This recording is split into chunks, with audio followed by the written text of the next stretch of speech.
Welcome to What's Happening, where we focus on events in and around the Lynn area. Here with me from Project Bread to talk about the 47th Annual Walk for Hunger, we have Lauren Santilli and Elise Weatherup. Guys, thanks for being here. Thanks for having us. So we're absolutely going to talk a little bit about the event. I want to talk a little bit about you guys and your responsibilities. Lauren, we'll start with you. Awesome. Well, my name is Lauren Santilli, and I am the Communications and Events Coordinator for Project Bread. So I help communicate our, kind of like our goals, our mission, everything that we're doing over at Project Bread. And I'm also managing our online marketing. So we're doing a lot of, all the registration happens online. We do a lot of online fundraising. So I've just kind of been in charge of managing that. And you've upped technology. We'll get into that a little bit later. We'll talk to you, Elise. What's your responsibility with the event? All right, my name's Elise Weatherup, and I'm an intern in the communication department. So I work under Lauren, and basically everything she just mentioned, I help out with. Outstanding. So Project Bread, for those of us at home who don't know about it, Lauren, let's talk a little bit about the organization and its overall mission. Definitely, yeah. So we are the state's we're the statewide anti-hunger organization in Massachusetts, and our goals are really to create systems and develop different programs to not only alleviate hunger in the short term, but also create sustainable solutions as well. So our real goals are to provide people with a hand up, not a handout. So we really want people to be empowered, and we're just really trying to get, different solutions to the different phases of hunger. There's a huge need for this too. I mean, just last year alone, you guys fielded 46,000 callers looking for assistance. So that's a huge number. Yeah, definitely. We've seen in the 10 years from 2001 to 2013 that the food insecurity rate in Massachusetts has increased by 71%, and it's actually stayed. So we definitely do see that there's a need there, and what that translates to is there's over 375,000 households in Massachusetts that are currently facing food insecurity. Wow. So those people who have called have actually called our food source hotline, and the food source hotline is able to provide referrals to different community food programs. Also are able to help people start setting up SNAP benefits. So you can call that number. The number for the food source hotline, if you are in need, is 1-800-645-8333. Okay. And the food source hotline is actually coming up on its 20th year, with Project Bread and as the food source hotline itself. So, that's really something that we've definitely seen an increase in a need. Great. Now, you guys work in collaboration with a lot of different organizations, 8 in Lynn alone. Tell us about that. Why does that work that way? So some of the programs that we're able to fund in Lynn, we definitely are able to provide support to the Lynn Public Schools, Salvation Army, My Brother's Table. So last year alone, we had about 300 walkers from Lynn who were able to raise close to $12,000. So a lot of the funding for that was able to go toward those organizations. Yeah. So it's really something that when you're at the walk, you really are giving back to your individual community, and it's something that's really great. Right. Now, there's plenty of ways that people can get involved. Let's talk about the walk itself. Like you had mentioned, there are 300 walkers from Lynn last year, raised $12,000, which is outstanding. There are probably other communities out there that have a bit of, I don't want to say competition, but at some point that has to drive why you guys have people doing this. There's a point of having a team. The best team always wins, right? But at the end of the day, this is about helping your community. So this is the 47th annual. That means that there's got to be some type of history to this. Let's talk about that. Yep, so the first walk was in 1969, and we had about 2,000 people there, and it's just grown ever since. And it's really grown with the increasing need that we have seen in the food insecurity rates in Massachusetts. So yeah, we definitely are, we're coming up on our 50th year, which is going to be really exciting, but we really just want to make sure everyone's aware that we're really, really, really trying to create all these solutions to ending hunger. So. Now, Elise, you're an intern over there. What's it like to be part of a project that has such a long history? It's excellent. It's only going to grow more. All these programs give back to the community, and the walk especially. It gains much needed funding and much needed awareness to the community, to the issue of hunger. So it really gives back.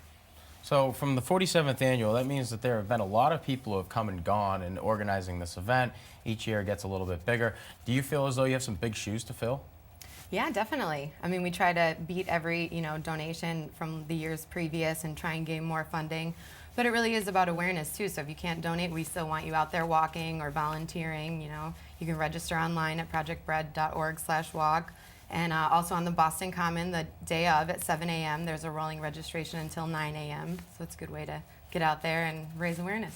Now, you're new to the Boston area. Mm-hmm. We're talking about your background before the show.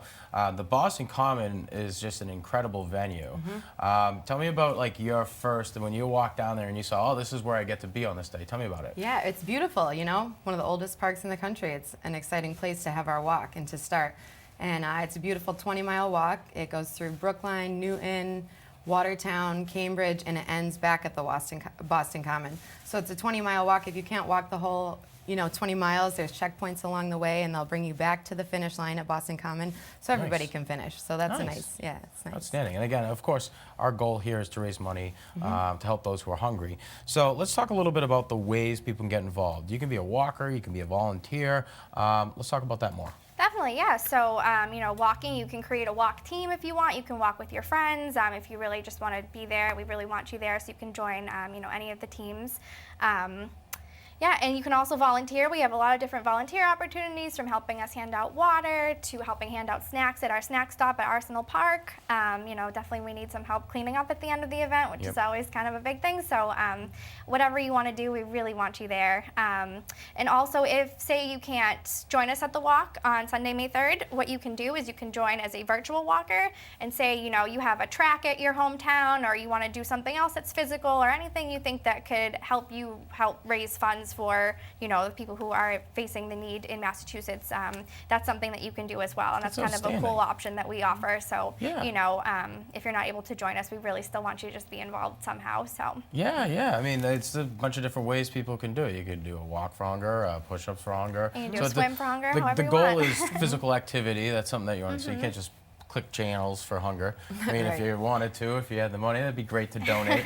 But yeah, okay. So let's talk a little bit about your role. This is the second time you've been involved with the walk. So last year, tell me about it. Last year was a great experience for me, and the day of, we all get there at 4:30 in the morning on the Boston Common to kind of set everything up. It's really fun. You really just feel the energy right when you get there, and it was really fun. It was at the end of the day, you kind of sit down, you're like, wow, I can't believe we did all that. And then just seeing all the people who are there and just their excitement and their joy, just, being part of the community is something that I found fascinating as well. So you must have been gung-ho to get on it this year. Yeah, One thing that's different is technology. Tell me about that. There's apps now. Yep, so we have a lot going on technology-wise. We've actually developed our very first Walk for Hunger app, which you can download in the Apple and Android stores, so it's for both platforms. What you can do with that is it's basically like logging into your walk center online, but you have it, right at the touch of your fingertips, and you can send out different messages. You can check how your fundraising status. You can, so say someone was like, yeah, I would love to donate to you, and then you can either direct them to the website, or you have the option to have them donate to you right on your phone. Nice. So you can be like, all right, you can enjoy that. And we also have a Facebook app as well, so that's something that's very similar to logging into your walk center. You can send Facebook updates. It allows you to change your profile picture to our logo, which is pretty cool.